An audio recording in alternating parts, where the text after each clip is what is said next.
Il est 8h32 et vous êtes bien sur RMC et BFM TV. Bonjour Xavier Niel. Bonjour, merci d'être dans ce studio pour répondre à mes questions. C'est rare de vous entendre. Vous êtes le milliardaire peut-être le plus cash de France, à la fois anti-système. Vous avez été pirate informatique, agent de la DST, ça on le découvre à la lecture de votre livre. Ça s'appelle Une sacrée envie de foutre le bordel. Vous avez évidemment commencé avec le Minitel Rose, vous êtes passé par la case prison.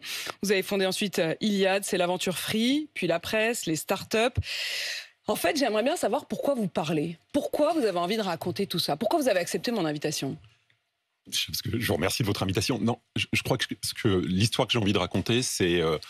Déjà, il y a l'origine de ce livre. L'origine de ce livre, c'est un copain qui me dit, écoute, on se voit régulièrement, on se parle, est-ce qu'on ne peut pas enregistrer ces conversations et essayer ensuite de les transformer en livre? Et puis une éditrice qui s'appelle Jean-Louis Missica, puis une éditrice qui dit, avec ça, en fait, votre truc, il est incroyable. Donc, c'est les éditeurs, ils sont toujours un peu flatteurs, il faut se méfier d'eux. Mais en fait, l'envie, c'était de se dire... c'était de pousser les jeunes ou les gens d'une manière générale à se prendre en charge et à se dire on peut faire quelque chose. On est dans un monde ou dans une société où on a l'envie, pas l'envie, on a l'habitude de dépendre des politiques. Et moi, ce que je dis, c'est qu'en fait, tout un chacun, personnellement, peut se prendre en charge et créer des choses, créer des entreprises, créer des assos, devenir entrepreneur. Et c'est ça le fort message, quel que soit son passé, quel que soit son passif, et le mien est lourd, on peut créer des choses, on peut faire des choses et faire avancer la société. Et d'ailleurs, vous allez en parler dans un instant des politiques, parce qu'on se demande finalement si vous avez fait avec ou contre eux, et si aujourd'hui, dans cette situation dans laquelle est la France, on peut encore s'en sortir, et qu'est-ce que la France peut faire pour les entrepreneurs? Vous promettez de répondre à cette question, comment devenir milliardaire? Quand on a envie d'être milliardaire aujourd'hui, quand on est jeune, est-ce que vous leur dites restez en France ou barrez-vous? Alors moi, on est entouré de gens qui ont un doctorat en pessimisme. Moi, j'ai exactement l'inverse. Je pense que ce pays, il est incroyable. C'est le pays le plus fantastique pour entreprendre, créer des choses, quoi que ce soit. Et donc, je leur dis surtout restez parce que ça va être plus facile ici qu'ailleurs. Donc, bien évidemment, on a toujours l'impression que l'herbe elle est plus verte ailleurs. Je pense exactement l'inverse. Donc, je leur dis restez. Ce pays, il est fantastique. Il est incroyable. Vive la France. C'est un pays incroyable. Moi, ça m'a permis de venir de Créteil, de partir de rien et d'avoir la chance d'être devant vous ce matin. Et vous racontez effectivement dans ce livre où est-ce que vous êtes né, où est-ce que vous avez grandi. Vous dites d'ailleurs avoir eu une enfance très heureuse, très harmonieuse. Et vous êtes construit ensuite. Mais cette France aujourd'hui, elle est à genoux. On nous dit justement qu'il faut trouver 20 milliards par an pour espérer sortir la tête de l'eau. Vous lancez ce défi aux Français. Vous leur dites même... il faut avoir envie de gagner, il faut avoir envie de gagner de l'argent, il faut avoir envie de devenir milliardaire. Mais est-ce que c'est pas plutôt à la France que vous devriez donner des conseils pour devenir milliardaire? Je pense que dire devenir milliardaire, c'est provocateur et ça vous êtes beaucoup dans la provoque, on va y revenir. C'est vrai, d'accord. Non, l'idée, c'est de se dire... arrêtez de regarder ces sujets politiques. Ces sujets politiques, c'est pas le sujet de fond. Le vrai sujet, c'est qu'est-ce que l'on fait nous. Moi, je pense que chaque individu dans ce pays peut plus changer ce pays que le regroupement de la totalité des hommes politiques de ce pays. Si vous prenez des gens qui n'étaient pas français, qu'on crée Uber, Airbnb, quand on se lance dans la téléphonie mobile, qu'on rend des dizaines de milliards d'euros de pouvoir d'achat aux Français, c'est un instant de raison des groupes d'entrepreneurs qui ont créé des choses qui ont eu plus d'impact sur nos vies que les politiques. Voilà. Donc, c'est pas de dire que les politiques servent à rien. Ils fixent une règle. Mais après, c'est à chacun d'entre nous d'utiliser ces règles et d'essayer de créer des choses avec. On va revenir sur la question de l'innovation, sur l'aventure du Minitel qui, à vos yeux, est d'ailleurs presque à l'image, parfois, du gâchis français. Mais bien sûr, cette phrase prononcée par Michel Barnier il y a quelques jours, il faut faire un effort collectif pour maîtriser les dépenses. Ça peut se faire notamment avec des prélèvements ciblés sur les personnes fortunées. Ça tombe bien, j'en ai une en face de moi. Ou sur certaines grosses entreprises. Est-ce que vous êtes d'accord? Est-ce qu'il faut que vous passiez à la caisse? Alors moi, je n'appelle jamais à augmenter mes impôts. Je ne suis pas masochiste, c'est un premier élément. Le deuxième élément, c'est que on parle d'abord de taxer les plus aisés, les plus riches, à la fin, on taxe tout le monde. Je pense que ça, les Français l'ont très très bien compris. C'est-à-dire qu'il y a un symbole, on taxe le symbole, c'est très bien, fantastique, et puis après, on va taxer tout le monde. Donc c'est systématiquement comme ça. Le problème, c'est que l'impôt, c'est une forme de collecte vous savez, c'est comme litchi. Tout le monde met de l'argent dans un pot commun, une cagnotte, mais on ne sait pas ce qu'on en fait après. Et moi, ce que je pense, c'est, OK, donc il y a la cagnotte, après elle est gérée par des gens, on ne sait pas trop comment ça marche. C'est un peu opaque. Et de l'autre côté, ce que je dis, moi, quand on a de l'argent, on doit s'en saisir et l'utiliser pour avoir des initiatives qui, elles, ont un impact. C'est ce que j'ai souvent fait dans ma vie en créant des écoles, des incubateurs, un certain nombre de choses gratuites où j'utilise mon argent afin d'aider les autres. Voilà. Et donc, je pense que ça, c'est un usage de mon argent qui me paraît plus plus productive, qu'elle ait payé de l'impôt en ne sachant pas trop comment il est dépensé. C'est pas cet impôt qui est un problème, c'est son usage. C'est-à-dire je ne suis pas sûr qu'il soit utilisé de manière efficace. Vous avez le sentiment d'être plus efficace, vous. On va revenir d'ailleurs sur votre école. Ça s'appelle... il y a évidemment l'école 42, où vous avez... Et d'ailleurs, c'est pas seulement en France, vous l'avez développé d'ailleurs dans le monde entier. Il n'y a qu'aux États-Unis que vous vous êtes un peu cassé les dents. Parce que le gratuit aux États-Unis, ça passe pas du tout. Quand une école est gratuite aux États-Unis, on estime que c'est une école pourrie. Et donc, à partir de ce moment-là, quand vous créez une école gratuite, les gens vous disent que c'est pourri. Donc, on a fait une erreur. On aurait dû faire l'école la plus chère du monde et donner des bourses pour que ça devienne gratuit. Mais sur ces impôts que Michel Barnier veut augmenter sur les riches, il y a la question de l'impôt sur le revenu, il y a la question éventuelle d'un retour de l'impôt sur la fortune, il y a aussi la question de l'impôt sur les sociétés, éventuellement mettre fin à la flat tax. Est-ce que sur tous ces points-là, vous vous dites, bon, pendant quelques années, s'il faut participer à l'effort national, je le ferai, ou est-ce que vous mettez en garde, comme le fait par exemple le patron du MEDEF, sur le fait que ça pourrait couper aussi l'innovation, qui est quand même le moteur aussi vous-même de votre réussite? Moi, je suis content d'être ici, je partirai pas. Donc, quelle que soit je suis pas un déserteur. Donc, si vous voulez, quelle que soit la fiscalité, je resterai. C'est mon pays et je l'adore. Donc, je peux pas vous dire pendant 10 minutes, je l'adore et puis je vais me casser dès qu'on va m'augmenter mes impôts. Le problème, c'est que l'économie, pas l'État, mais l'économie va bien. Il y a 10 ans, je serais venu ici, vous m'auriez parlé du problème du chômage. Je ne parlais plus jamais à vous inviter du problème du chômage. Qu'est-ce qui s'est passé? Ces dernières années, on a eu un pays attractif qui a amené de l'investissement, qui a poussé des gens à investir. Et ça, c'est quelque chose qu'on ne doit pas perdre. Et donc, on doit garder cette image d'attractivité. Cette image d'attractivité, elle repose sur une stabilité d'un certain nombre de choses, notamment fiscales. Cette stabilité, elle a une valeur. Elle permet d'avoir des investissements. Elle permet à des gens de venir du monde entier, d'investir dans ce pays. Elle permet à des gens qui sont riches dans d'autres pays de venir dans ce pays, de consommer, de dépenser, d'investir. Voilà, donc il faut être capable de garder cette chose-là, cette image-là. Et quand on touche à ces paramètres-là, on prend un risque derrière sur cet investissement et donc sur le chômage, sur la croissance, sur des choses comme ça. Dans votre livre, vous le racontez, pour vous, la solution, c'est notamment l'emploi, bien s'entourer. Et vous dites qu'il faut s'entourer de collaborateurs débrouillards. C'est la première qualité et c'est ce qui est le moteur de tout. Ouais. Débrouillard, ça veut dire quoi? Ça veut dire street smart, ça veut dire des gens qui savent faire des choses concrètes. Je dis toujours, quand vous construisez une maison, il faut mettre les fondations avant le toit. Voilà. Donc parfois, et ça se trouve, ça vient pas des études qu'on a fait, c'est juste la manière dont on est constitué. C'est une forme de logique. Voilà, c'est ce qu'on essaye de trouver, ce qu'on essaye de chercher dans nos activités, ce qui permet d'innover. Être débrouillard et être un peu pirate. Vous racontez avoir été, et tout le monde le savait, emprisonné à la prison de la Santé, au départ pour proxénétisme aggravé, recel d'abus de biens sociaux. Vous avez finalement été blanchi là-dessus, mais quand même condamné à 2 ans d'emprisonnement avec sursis et 250 000 € d'amende pour recel d'abus de biens sociaux. Et le juge Van Ruymbeck vous reçoit dans son bureau et il vous donne ce conseil: mordez la ligne jaune, mordez-la souvent, mais ne la franchissez jamais. Il faut donc être un peu pirate, mais pas trop. Faut jouer avec les règles, ouais, mais il faut pas les dépasser. Voilà, mais c'était une leçon incroyable pour moi.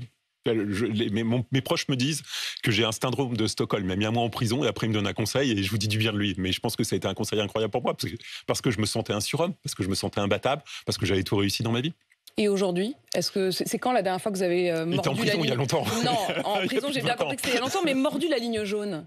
Tous les jours, on essaye de le faire. C'est le jeu, c'est d'essayer de se dire comment on peut jouer avec les règles pour créer des choses, comment on peut utiliser tel qu'est fait la société pour essayer de créer de la valeur. Et encore une fois, c'est pas obligatoirement commercial, ça peut être dans une assoce. Mais concrètement, ça veut dire quoi? Ça veut dire que vous regardez les règles, les lois, vous regardez les failles Ça veut dire que quand on invente la Freebox, quand on invente la box, à partir de ce moment-là, normalement, il faut avoir légalement, ville par ville, une autorisation du maire. Sauf que dans la loi, il y a une petite virgule qui permet de l'éviter. On joue avec la législation d'une manière différente que le législateur l'avait pensé. Et ça fait la box qui est dans tous les foyers français aujourd'hui. Voilà, donc c'est comment on joue en permanence avec ces règles en respectant la loi. Alors il y en a certains qui ont franchi la ligne jaune. Fin août, il y a Pavel Durov, qui est ce sulfureux patron de Telegram, qui a été interpellé sur le tarmac de l'aéroport du Bourget. Il arrive au commissariat, il a le droit de passer un coup de fil et c'est vous qui l'appelle. Pourquoi ? Alors déjà, pour moi, il n'a pas encore franchi la ligne parce qu'il n'a pas été condamné. Donc, excusez-moi, on va le laisser. En tout cas, il a au minimum mordu sur la ligne pour être Je ne sais pas s'il a mordu sur la ligne. Ce que je peux vous dire, c'est que ce que je sais, c'est que pour avoir été en prison, pour avoir eu des problèmes judiciaires, c'est que tout le monde disparaît. Tout le monde disparaît dans ce cadre-là.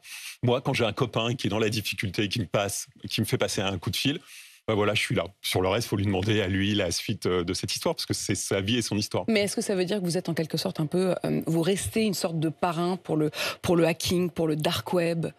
Vous avez même une forme de tendresse pour ça. Vous avez 1 milliard d'utilisateurs pour Telegram dans le monde. Donc, je ne sais pas si vous avez un produit si sulfureux que ça, qu'il y ait eu des gens qui aient abusé d'un service parce qu'il permettait une confidentialité.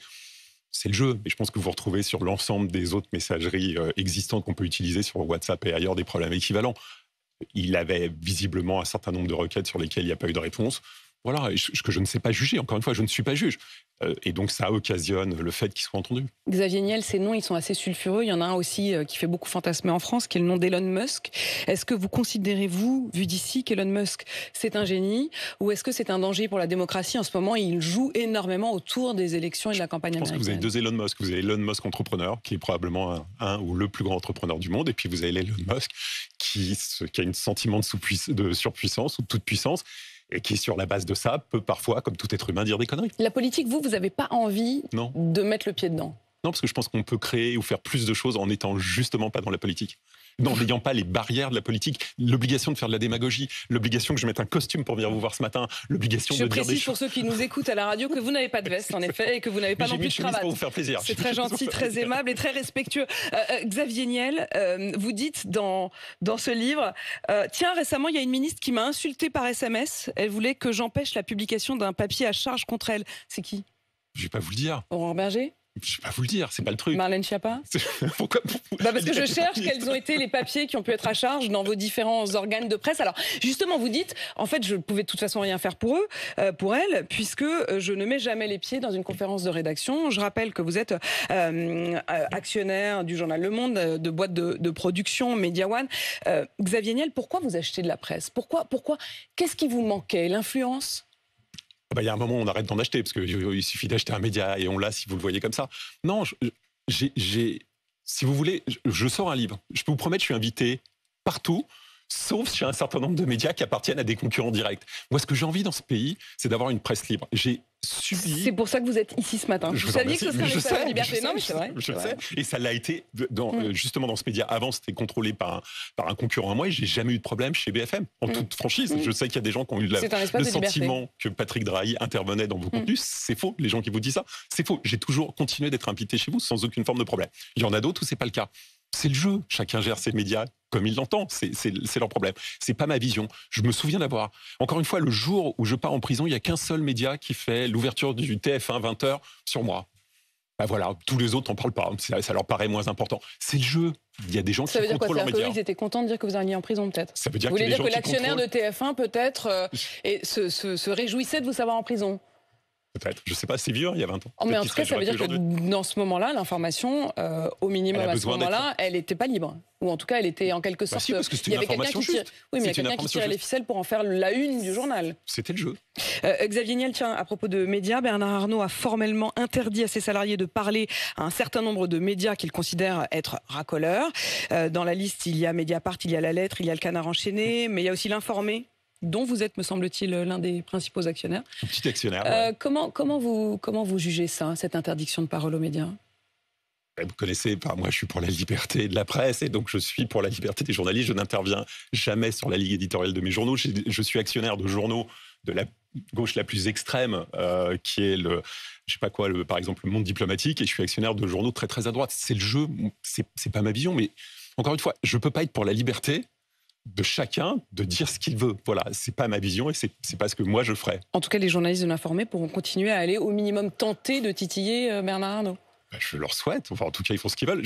Encore une fois, je n'ai aucun pouvoir éditorial. J'ai 5% à l'Informé. Donc, je pense que je suis pas complètement sûr de la personne la plus moi-même d'être capable d'influer sur la ligne éditoriale du journal. Sur l'innovation, Xavier Niel, la France, à travers le gâchis du Minitel, vous le racontez dans votre livre, vous dites, en général, les inventions géniales, on les met au panier. Donc, il y a une idée de génie, il y a des investissements de fous, et après, on a confié tout ça à l'administration, et là, c'est parti en sucette. Est-ce qu'on a appris des erreurs du Minitel? Non, mais je reviens sur mon thème. Si on aurait confié ça à des privés ou à des gens qui n'avaient pas, qui n'avaient pas un grand plan étatique sur 50 ans en pensant que le monde ne bougeait pas, je pense qu'on aurait été peut-être en avance sur Internet, là où on a commencé un tout petit peu en retard. L'intelligence artificielle, on a depuis peu une secrétaire d'État officiellement à l'intelligence artificielle. C'est une bonne chose. Est-ce que ça veut dire que c'est un bon signal? Est-ce que ça veut dire qu'enfin on s'en préoccupe? Mais attention, est-ce que ça va être pour le développer ou est-ce que ça va être pour le contrôler? C'est toujours la même chose. Donc, vous avez des lois qui existent en Europe, en France. Ces lois peuvent plus ou moins être restrictives. Vous avez encore une fois besoin de personnes. La loi fixe un cadre. Et des gens doivent jouer avec ce cadre et être capables de créer des choses. Aujourd'hui, vous avez un certain nombre de modèles d'intelligence artificielle américains qui ne sont pas disponibles en France parce qu'on a des réglementations européennes qui sont complexes. Alors, il y a à la fois un jeu de leur part, c'est-à-dire une forme de chantage, on ne vient pas parce que vous comprenez, on n'a pas les bonnes règles, on veut un assouplissement de la loi, et puis une réalité. Voilà. Mais encore une fois, on a des règles, jouons avec ces règles et créons des modèles d'intelligence artificielle. On a plus de règles chez nous qu'aux États-Unis. Ouais. Les États-Unis, ils ont créé l'intelligence artificielle. Nous, c'est vrai qu'on a tendance davantage à la réguler. Est-ce que l'équilibre est à trouver entre les deux? Je pense que c'est différent de ça. Je crois qu'on a les plus grands talents du monde. Probablement les plus grands talents du monde en intelligence artificielle viennent de nos grandes écoles. Dont la vôtre, l'école 42. Ouais, mais pas celle-là, notamment de Polytechnique. Excusez-moi, je vais vous dire, tu viens de Polytechnique. Finalement, vous finissez par dire du bien des grandes écoles, alors que pendant longtemps, vous faisiez le rebelle. Non, mais on a le droit, attendez, on a le droit d'avoir déjà ses propres ambiguïtés. Mais à côté de ça, il faut reconnaître à chacun de nos écoles leurs talents. Et en termes de mathématiques dédiées à l'intelligence artificielle, on a 2 ou 3 écoles en France incroyables sur ces sujets-là. Voilà. Donc, on a des talents qui sortent de ces écoles. On a besoin de garder ces talents en France, qu'ils ne partent pas bosser en Asie ou qu'ils ne partent pas bosser aux États-Unis. C'est notre sujet, on se bat là-dessus. Vous dites d'ailleurs, Xavier Niel, à l'instant ce mot ambiguïté. On a le droit d'avoir ses propres ambiguïtés. Est-ce que vous êtes heureux? Incroyablement heureux. Alors, vous savez, je suis né, vous le savez, je vous l'ai dit, à côté de Créteil. J'ai grandi dans une famille heureuse qui m'a poussé. Mais derrière, aujourd'hui, 50 ans plus tard, je fais ce que je veux de ma vie. Je me lève comme je veux. J'ai le plaisir d'être devant vous aujourd'hui, mais j'ai aucune forme d'obligation. J'ai un livre à vendre, mais je ne perçois même pas les recettes de ce livre. Je le fais parce que je suis content de venir parler, d'essayer d'aider des jeunes à faire des trucs. C'est ça qui me plaît. Donc j'ai une vie incroyablement heureuse. J'aurais du mal à me plaindre, franchement. Une vie heureuse et la volonté de montrer, presque de vous prouver à vous-même que vous êtes encore un rebelle. Je dis ce mot-là, il y a 2 mots. Il y a rebelle, il y a pirate. Et en même temps, vous n'arrêtez pas quand même de dire que vous êtes très proche des présidents. Je dis des présidents parce que Emmanuel Macron, qui se revendique être l'un de vos amis, François Hollande avant lui, c'est pas hyper rebelle. C'est un peu embourgeoisé quand même. Mais je suis malheureusement un rebelle embourgeoisé, c'est ça votre sujet. Le truc est là et j'ai le droit de tenter de lutter contre ça, c'est toujours la même chose. Non, ce qui m'intéresse, c'est des gens qui ont été capables d'hacker le système. Que vous preniez Sarkozy, que vous preniez Hollande, que vous preniez Macron, ils ont hacké le système. Ces gens-là n'auraient pas dû devenir président. C'est des hackers, c'est des pirates dans ma définition des hackers. Chacun à l'intérieur de leur parti, en créant quelque chose, chacun à leur niveau. Et je pense que c'est des exemples dans ce qu'ils ont fait. C'est-à-dire que ce n'est pas un parcours normal. Ils n'auraient pas dû devenir président de la République. Donc je trouve ça fun. Ce qu'ils ont pu faire, c'est des hackers. Après, ce sont des hommes politiques avec leurs obligations et leur destin. Qu'est-ce que vous ferez si Marine Le Pen est élue? Si la France est mon pays, ça veut dire que la majorité des Français l'auront choisi. Moi, je suis respectueux de la démocratie de mon pays. Qu'est-ce que je ferais si Jean-Luc Mélenchon serait élu? C'est la même chose. Ça reste mon pays. Vous mettez les deux, d'ailleurs. Pour vous, c'est le même danger pour la France? Ça reste des gens extrêmes, voilà. Est-ce que c'est le même danger? Je ne sais pas le juger aujourd'hui, il faut le voir à la pratique. Vous les avez rencontrés, l'un et l'autre? Jamais? Non, enfin, j'ai croisé Jean-Luc Mélenchon et je n'ai jamais Ils auraient aimé vous rencontrer? Est-ce qu'ils ont tenté de vous rencontrer, Xavier Niel? Je pense pas, mais encore une fois, vous avez toujours des gens pour vous dire ils aimeraient vous rencontrer, mais vous voyez ce que je veux dire? Très indirect, et c'est des gens qui parfois veulent créer indirectement. Vous parlez beaucoup de la question de la diversité, notamment d'ailleurs à travers votre école, parce que vous demandez aucun diplôme pour rentrer à École 42, un concours très difficile, mais qui est un concours que chacun peut venir passer, qui est un concours d'ailleurs qui joue plus sur des algorithmes, sur des jeux, sur le fait de jouer. Tout le monde. C'est en même temps extrêmement difficile de rentrer dans cette école. Mais c'est ouvert à tout le monde, c'est ça le truc. C'est-à-dire que je peux être décrocheur scolaire, avoir arrêté l'école à 12 ans et rentrer dans l'école, et je peux avoir fait la plus grande des écoles et être calé. Parce que ce qu'on va chercher, c'est autre chose. C'est est-ce que je suis logique, mon premier élément. Deuxième élément, est-ce que j'ai envie de réussir? C'est les 2 seules choses. Et ces 2 éléments-là ne sont pas liés à une formation. Est-ce que ça veut dire aussi, Xavier Niel, que vous pensez qu'aujourd'hui, cette diversité est une chance pour la France? Je pense que c'est... Qu'il y a une harmonie possible. Ce que j'ai envie de voir, c'est une France que la France de la rue corresponde à la France des gens qui font des choses. Aujourd'hui, il y a une forme de barrière intellectuelle chez les jeunes en disant j'ai pas fait une grande école, à partir de ce moment-là, je peux pas devenir entrepreneur, je peux pas faire ceci, je peux pas faire cela. Et ça, je pense que c'est une erreur. Vous Et dites j'ai d'ailleurs envie que que ça vous allez ressemble. parler dans un certain nombre d'écoles et que au début les gens vous écoutent pas et quand vous dites je suis passé par la case prison, ils disent J'ai envie de croire qu'ils m'écoutent à ce moment-là. Je le fais semblant, mais j'ai envie à ce moment-là d'avoir des jeunes en face de moi que j'arrive à réveiller et pas qu'on leur dise il y a un mec auquel on ne peut pas s'identifier. J'ai un mec qui a 57 ans devant moi, j'arrive pas à m'identifier à lui et il vient me dire dans ma ville de banlieue que je peux réussir. Je suis pas crédible. Donc faut que j'essaie de me dire quel est le truc où je vais essayer de les réveiller et que ça marche. Merci d'être venu à ce micro très libre. Xavier Niel, une sacrée envie de foutre le bordel. C'est bien parce que s'il est dans une librairie, on est sûr de ne pas le manquer. Il est orange vif. Il est 8h52 et vous êtes bien sur RMC et BFM TV.